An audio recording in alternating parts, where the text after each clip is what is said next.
السلام عليكم. الصيف جه وعايزين اكلات خفيفة كده وظريفة. ما عندناش، خلاص الشتا عايز اكل مسبك وعايز حاجات معينة كده. الصيف بقى عايز سندوتشات وحاجات خفيفة. يلا بينا نعمل سندوتشات خفيفة وظريفة كده وعلى قد الايد. سندوتشات كنتاكي يا حبايبي كده تحفة بصراحة. شايفين الجمال؟ وده العيش يا حبايبي اللي انا عملته معاكم. اول حاجة دي فرخة يا حبايبي كيلو ونص، ممكن كمان ما تجيش كيلو ونص. انا خدت منها بالظبط 3/4. خدت ال3/4 وسبت الربع. ال3 منابات دولت يا حبايبي جم بالظبط 12 قطعة. 12 قطعة كنتاكي، يعني قضي افراد عيلة بحالها. قطعتها بالشكل اللي انتوا شايفينه ده. الدبابيس لوحدها والقطعة اللي في النص دي قطعتها 4 قطع، علشان انا عايزة القطع صغيرة على بحيث ان هي تستوي معايا وتبقى واخدة سواها كويس جدا. انا سبت الربع السليم دوت، غسلته كويس وحطيته في التلاجة. الصدر ده يا حبايبي قطعته معاكم 4 قطع برضو. كانت القطعة كويسة جدا ومش صغيرة ولا حاجة. اهو يا حبايبي دولت بالظبط 12 قطعة. وفر معاكي وتبقى كويسة جدا.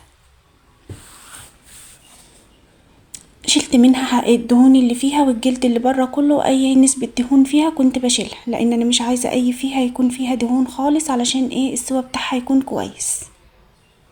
اي نسبة دهون فيها كنت بقطعها. نضفتها كويس جدا وعملت لها المحلول بتاعها عشان اغسلها فيه.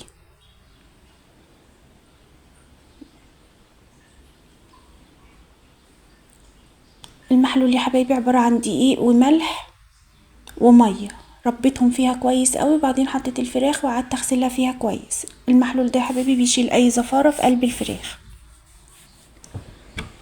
حطيت شوية اللي في الطبق دولت عشان الصدر اللي فايض قمت حطاه فيها علشان اغسله معاه. غسلتها كويس جدا وبعدين نقعتها في ليمون وخل. الخل ده علشان بيفك الانسجة اللي في قلب الفراخ، بيخليها بيسرع من عملية السوا في الفراخ.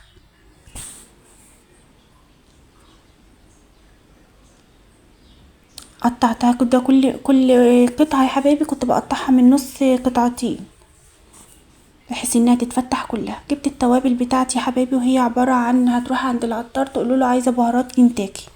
معلقة توم باودر، معلقة بصل باودر، معلقة ملح، معلقة فلفل اسمر، ومعلقة بهارات فراخ.